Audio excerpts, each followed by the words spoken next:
Hi, I'm Shannon Hayden, a Senior Research Associate with National Research Center in Boulder, and I'm going to be talking about the results of the 2012 City of Longmont Customer Satisfaction Survey, and we will be talking about the methods and the results and some of the trendline data over time.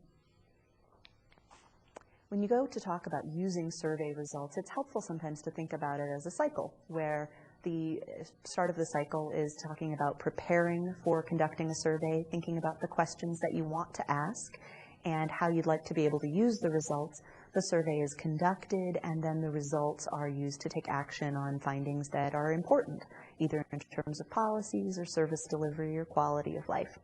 This slide here talks about some of the different ways to use results, specifically informing some decisions and considering areas that you would like to target.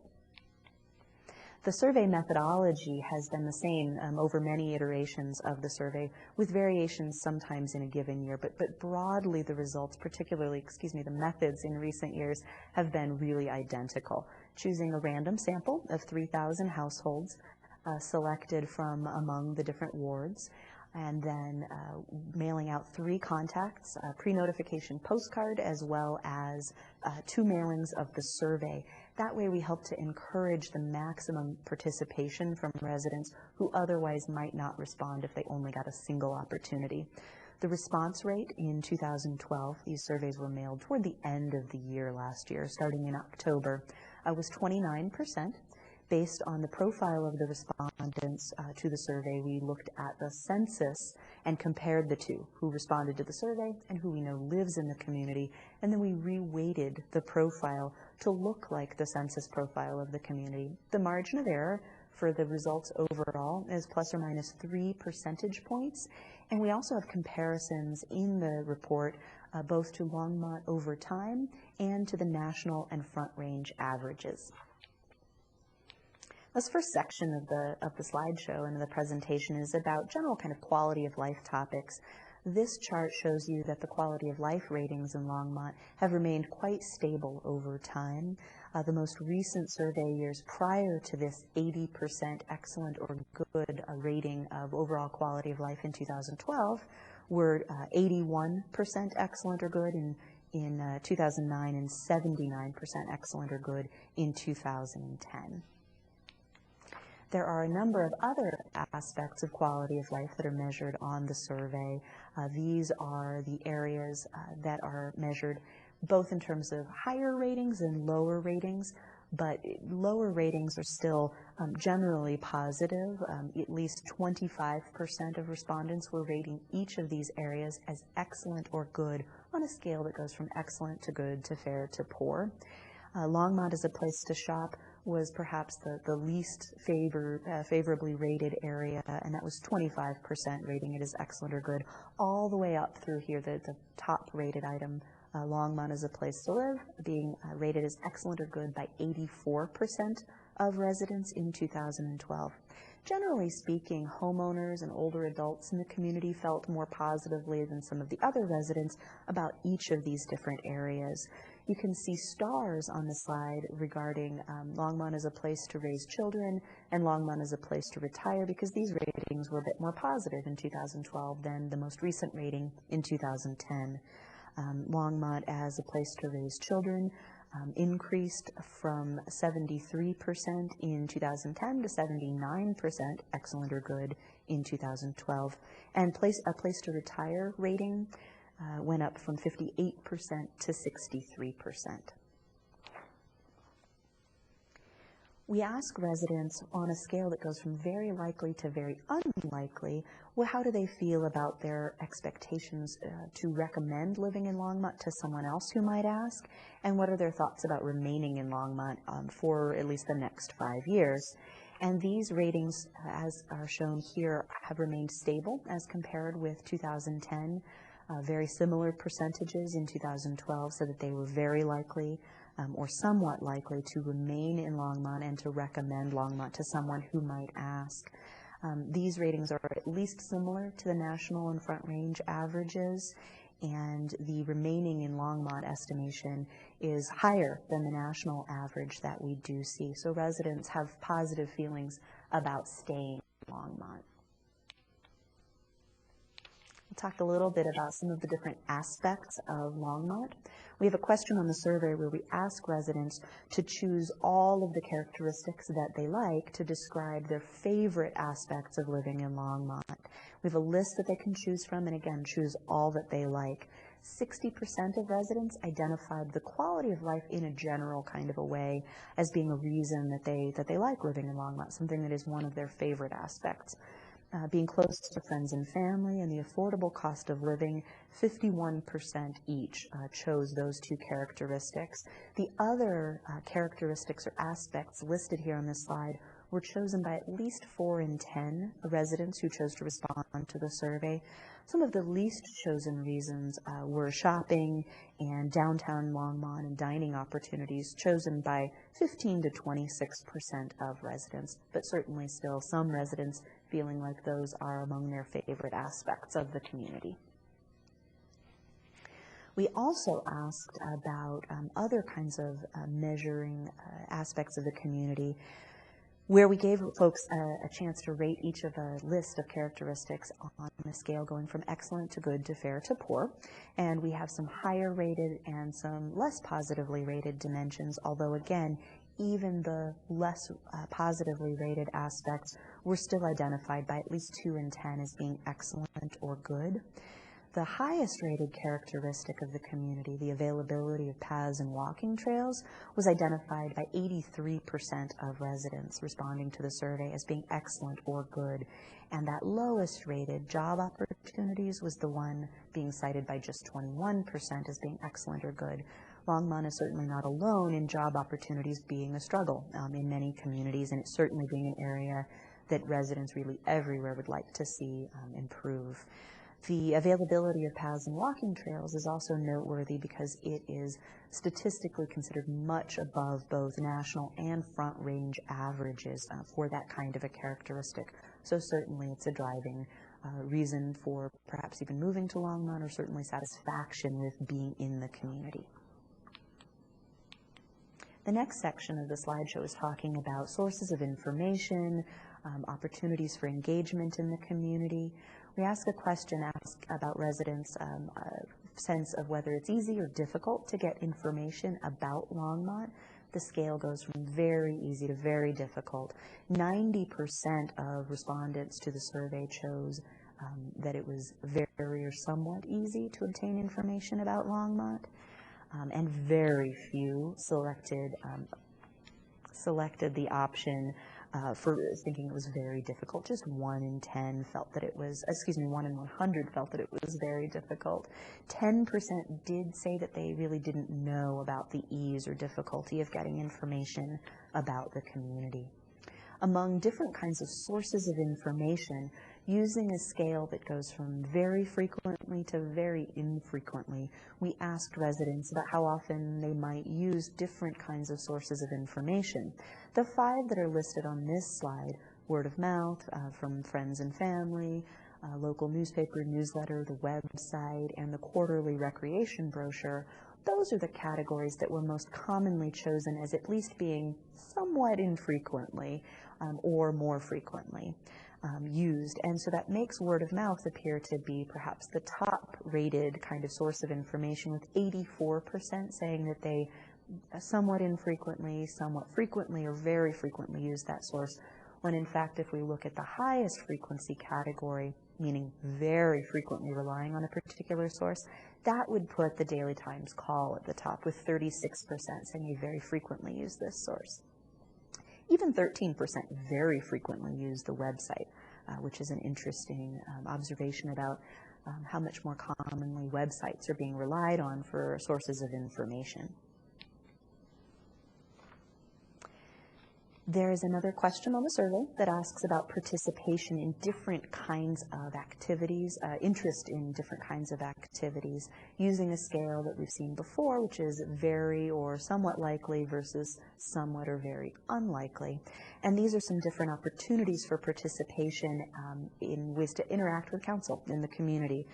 Visiting a city council table or tent was the most frequently cited as being of interest to residents. 20% said that they would be very likely, 35% said that they would be somewhat likely to visit a city council table or tent at community events.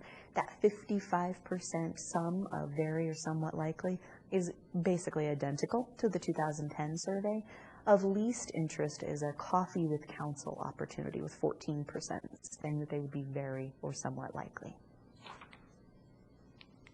City services and city employees made up a meaningful section of the survey itself in terms of just the amount of space that we dedicated to these kinds of questions and helping to understand different perspectives and interactions.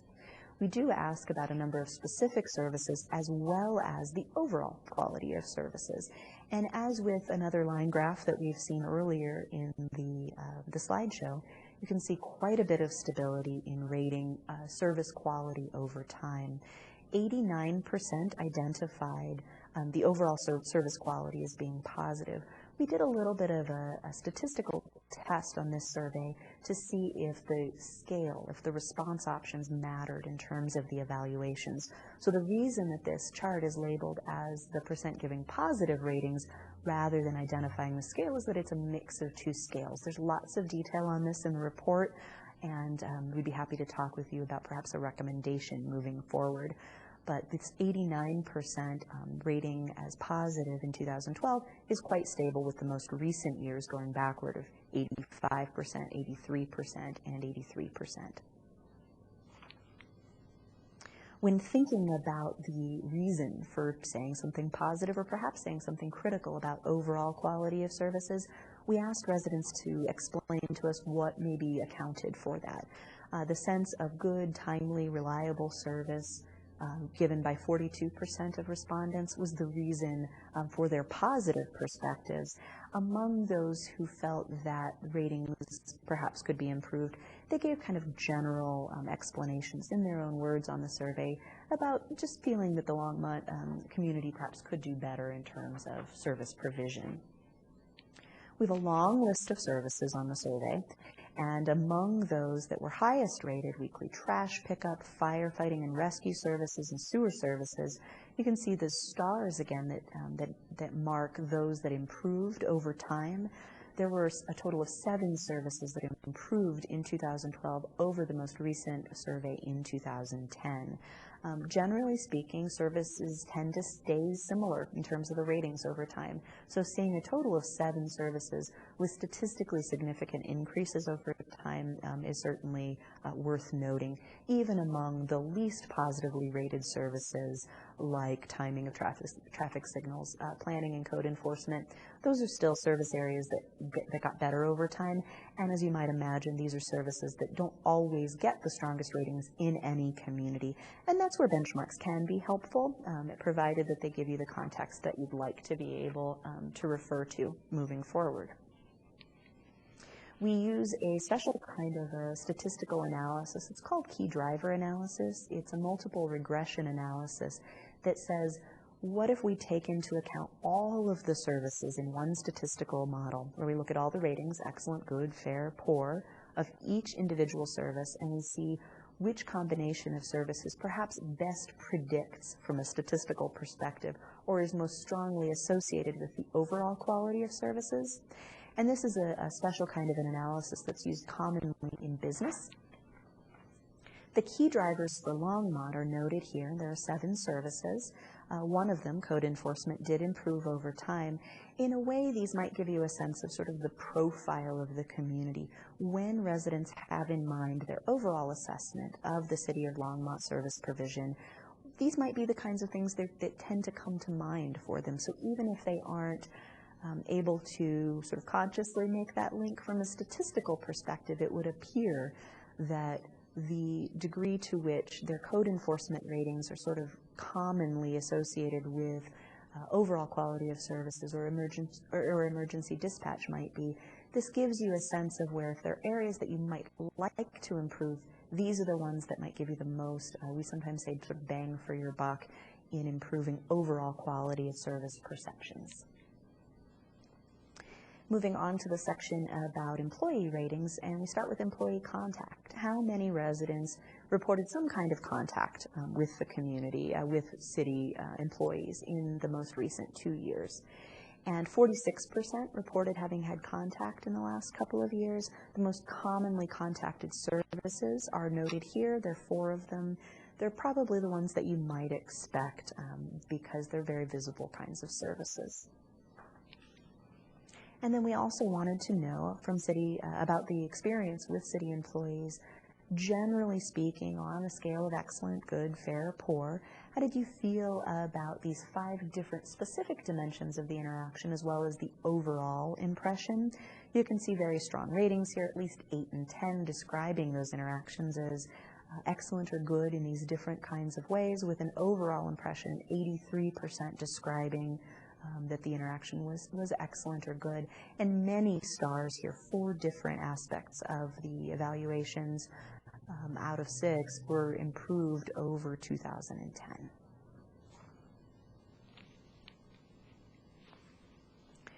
Here's a section that we described as being potential challenges, simply because these are questions where instead of asking about the positive attributes and how good were they, maybe using a scale like excellent, good, fair, or poor, we're asking things that could be concerning if they're on people's radar. So the question here, we're talking about top concerns over the next 5 years. And folks have a chance to describe these different kinds of areas. The most commonly cited concerns had to do with the economy and jobs and cost of living. Again, the kind of sentiment that you'd expect to see in almost any community. Some kind of concerns related to stores and restaurants and obviously their shopping. That probably corresponds to some of those jobs and shopping lower ratings that we saw earlier in the slideshow. Some of the things I think are probably perennial concerns in any community, even if we weren't coming out of an economic downturn. Things related to traffic and schools and education. We do have a scale also for assessing problems, where we're looking at the scale going from major problem, moderate problem, minor problem, or not a problem. Things that are concerning to people right now would be lack of growth. Too much growth could seem to be a contradiction with that. How can we both have lack of growth and too much growth? But people have different kinds of dimensions of growth in mind when they're rating those. Obviously, in terms of lack of growth, we've seen the sentiment that jobs and the availability of jobs and perhaps jobs growth are a concern. Weeds, graffiti, and junk vehicles, when they are a problem for people, they see them as very concerning. Least concerned in terms of residents' evaluations of whether these things are a problem currently in Longmont. You can see that homelessness, home foreclosures, drugs, crime, and vandalism are less concerning right now for residents. We have some aspects of growth that we can actually measure here, so coming into some of that greater detail about what people mean when they say growth. And this is a specific kind of set of response categories that are only related to growth. Is growth too slow? Is growth too fast? Or maybe is it okay? Is it sort of right in the middle? And we have 2 points for too slow and 2 points for too fast. Much too slow, somewhat too slow, and again, that middle point of the right amount, then somewhat too fast and much too fast. And you can see that jobs growth is considered much too slow, the most extreme category, by 28%. So there's a lot going on in this slide, but it really does help to identify that in terms of some aspects of growth being really that sort of Goldilocks amount of the right amount or just the right amount. The physical size and population growth are less concerning for people right now than folks feeling perhaps concerned about the lack of growth for jobs, industrial, and retail growth. We do ask folks whether they've experienced any kind of inappropriate treatment or discrimination based on a number of different kinds of characteristics. While everything else in the slideshow and the report tends to be noted as percentages, here we've actually just identified specifically the number of individual respondents who said yes to each of these questions. Were you a victim of discrimination? And did you report that inappropriate behavior? Because for the 28 people who experienced this, it was obviously concerning, but it makes up a relatively small percentage of respondents and a small percentage of the community. Only 4 people out of that 28 did report their negative experience. Here we have a summary of some of the areas where Longmont was above the benchmarks that we have for the nation and for the Front Range, where Longmont was similar to the benchmark, and some areas where, if they are of interest, and areas where Longmont might like to seek improvements, particularly if they align with priorities or goals that you might have in other aspects of planning and management. These could be some areas to address. You'll recall that fire services here, while they're noted as below the benchmark, back on the slide about the quality of services, fire services tend to be rated very positively in most communities. It's just because it is such a beloved service, it can be hard to be similar to or above the benchmark, even with a really strong rating. Any of you who've seen results of previous Longmont surveys will recall that there's always a section of the survey that rotates, where we remove questions that aren't applicable to current needs and priorities, they're not currently relevant policies, and we replace them with some current issues, things that are immediately pressing or coming up in the near future, and we want to get a sense of maybe which way the wind is blowing, or sometimes even more specifics.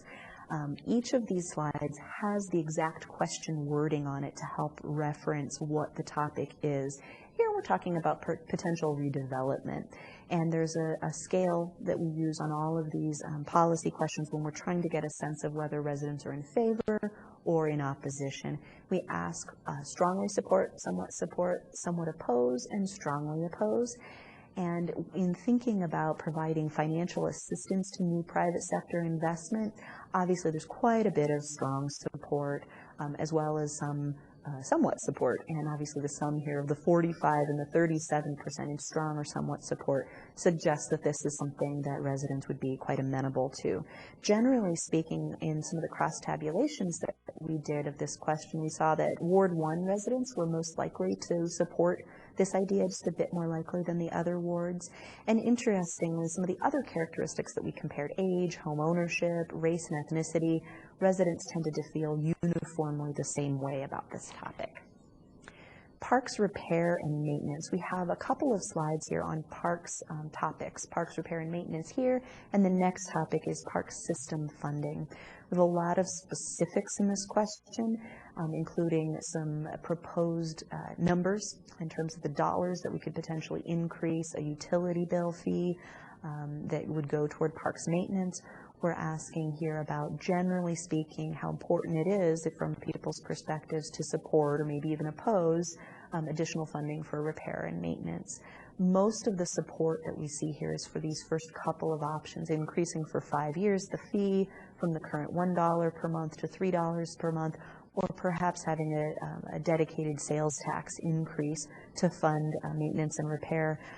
Residents really weren't as interested in the option of perhaps just reducing the burden for repair and maintenance by reducing or eliminating less used park amenities. And then, as I was mentioning, this next option here was about general kind of park system funding, separating out system funding from the maintenance and repair funding that we were just talking about, and thinking about what it might take to fund the build out of the currently planned parks that are in the plan. We're describing a funding gap and suggesting that it could be funded through a dedicated sales tax, with an example of what that might be. 10 to 15 cents here on every $100 spent would expire in 20 years, or reduce the cost to fund the build out by reducing or eliminating some of those future plans. This kind of parallels that other option where just simply reducing the burden is less interesting to people than perhaps seeing a new tax that would help fund these areas. That brings us to the end. Council, I'm looking forward to being in person next Tuesday to answer questions that you might have about the methodology or the results.